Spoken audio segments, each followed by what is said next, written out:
Friends, मैं आज बहुत ही इम्पोर्टेंट टॉपिक डिस्कस करने जा रहा हूँ जिसमें आप प्रैक्टिकल वे में एज अकाउंटेंट फेस करते हैं या करेंगे।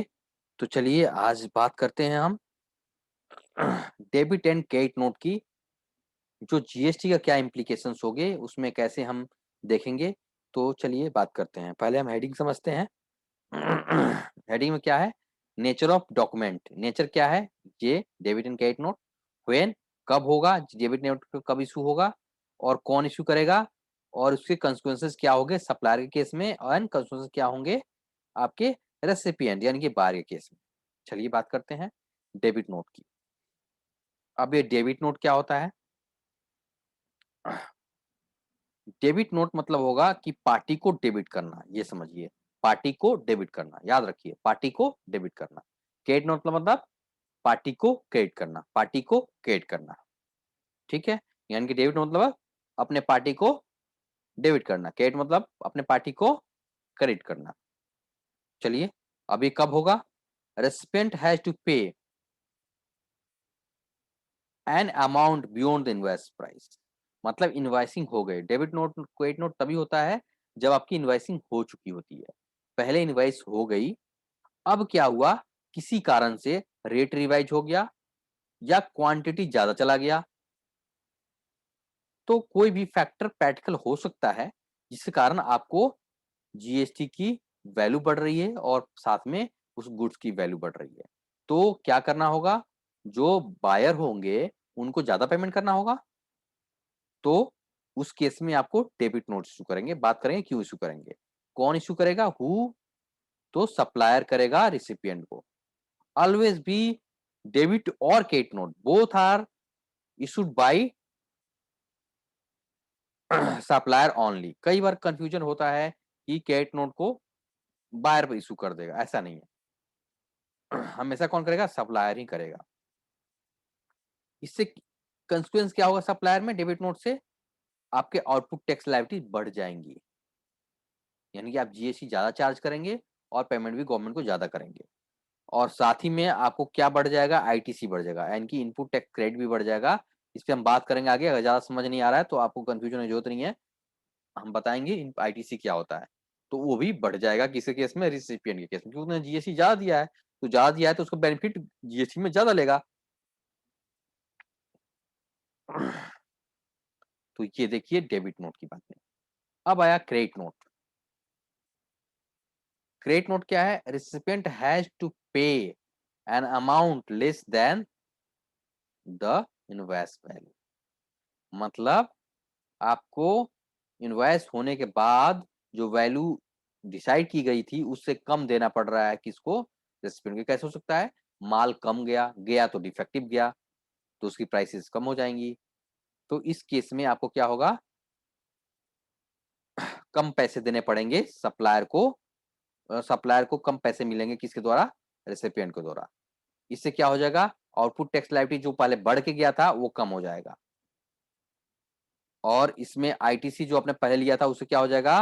रिवर्स करना पड़ेगा, क्योंकि आपने आईटीसी ज्यादा लिया होगा।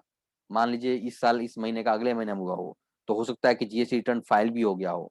तो वो सारे केसेस हम देखेंगे जब प्रैक्टिकल सिचुएशन को लेंगे। तो क्योंकि अब ये समझिए, अगर आपने जीएसटी ले रखा है इनपुट तो उसको आपको रिवर्स करना होगा। ये देखिए, under section 15(2) of CGST Act, any taxes, cess, duties shall be included in the value of supply, but TCS is not included in the value as it in interim by levy and not। ये बाद में बात करते हैं, पहले हम इन दोनों को समझते हैं। तो आप समझ लिए debit and credit note. Debit किसको डेबिट? पार्टी को डेबिट। कैसे, क्यों? जब माल बेचा गया होगा तो क्या एंट्री होगी अकाउंट में? अकाउंट में तो आपने कोर्स किया होगा हमारे पास से, सीमा एजुटेक से। तो उसमें क्या होगा? माल को बेचते वक्त पार्टी को डेबिट किया हो गया होगा और टू सेल किया गया होगा या टू गुड्स किया गया होगा। तो पार्टी को अब फिर डेबिट करना है, समझ गए?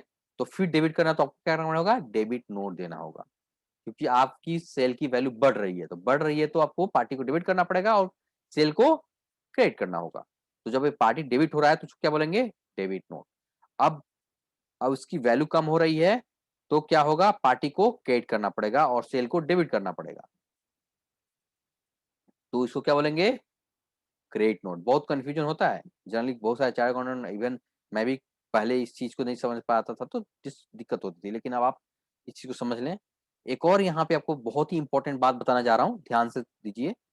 अगर गुड्स रिटर्न हो रहा है किसी कारण से, तो वहां डेबिट या क्रेडिट नोट नहीं आएगा, क्योंकि गुड्स रिटर्न हो रहा है तो आपको ईवे बिल भी चाहिए।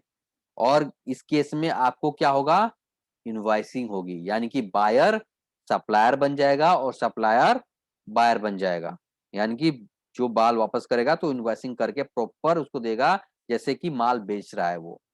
उसमें डेबिट क्रेडिट नोट नहीं होगा। यहाँ पे ध्यान देंगे। एक प्रैक्टिकल एग्जाम बता रहा हूँ। अभी हाल ही में मेरे एक क्लाइंट है जिनका माल वापस हुआ है, तो उसके अकाउंटेंट ने क्रेडिट नोट इशू कर दिया, जबकि वहां पे इनवॉइसिंग होनी चाहिए। तो ये ध्यान देंगे आप। अब आप बात करते हैं सेक्शन 2 की, GST act and in taxes. जो भी टैक्सेस ड्यूटीज था वो सब ऐड होता था। टीसीएस एक नहीं है, उसको ऐड नहीं करेंगे, ये सर्कुलर है, इसमें बात नहीं करूंगा उतना ज्यादा, बहुत ज्यादा नहीं है। हम बात करेंगे जब आईटीसी आएगा। Value of adopted for computing GST, जो बीएफ है मतलब बिजनेस फैसिलिटेटर, जैसे लोन रिकवरी एजेंट होते हैं, उसकी बात कर रहे हैं, उनको कमीशन देना पड़ रहा है। तो लोन रिकवरी एजेंट कैसे करते हैं? बैंक कंपनी है, बैंक कंपनी ने किसको अपॉइंट किया? ये एक लोन रिकवरी एजेंट को किया। लोन रिकवरी ने क्या किया? कस्टमर से पैसे वापस देने के लिए सर्विस चार्ज लिया उनसे, और फिर ये रिम्बर्स कर दिए, और बैंक ने इनको कमीशन दिया। तो ये सर्विस चार्ज तो कुछ नहीं होता, उस पर नहीं लगेगा ये जो कह रहा है। बट बैंकिंग के जो आरसीएम होगा वो लगेगा इस पे, कमीशन पे। तो कमीशन पे आरसीएम लगेगा। आरसीएम मतलब रिवर्स चार्ज मैकेनिज्म।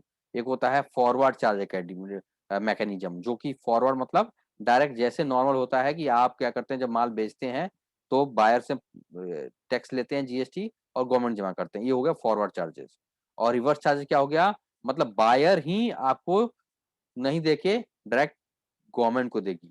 तो इसको हम करेंगे बैंक कंपनी। ये कब होता है? जब रिवर्स चार्ज की जरूरत कब पड़ती है? गवर्नमेंट सोचती है कि ज्यादा दबंग लोगों से वो पंगा ना ले, जो सॉफ्ट हैं, जिनका एस्टेब्लिशमेंट बढ़िया है, जो दे सकते हैं, उन्हीं से ले लो। तो जहां कहीं भी ये प्रॉब्लम होता है, जैसे मान लिया बैंकिंग और लोन रिकवरी वाले अलग माइंड के होते हैं, उनसे जीएसटी लेना गवर्नमेंट सोचती है कौन जाए टेंशन लेने। तो क्या करती है? बैंकिंग को बोलती है ये तो अच्छे लोग होते हैं, इनकी एस्टेब्लिशमेंट बहुत बढ़िया होती है, इनसे ले लो। तो उनसे वो जीएसटी चार्ज करती है, इसलिए इसके रिवर्स चार्ज करते हैं, यानी कि कमीशन भी देगी एक पार्टी को, और इसके बदले के जीएसटी भी देगी गवर्नमेंट को बैंकिंग कंपनी। इसको जीएसटी अंडर रिवर्स चार्ज बोलते हैं। तो ये बात आपको यहाँ पे क्लियर हो गया।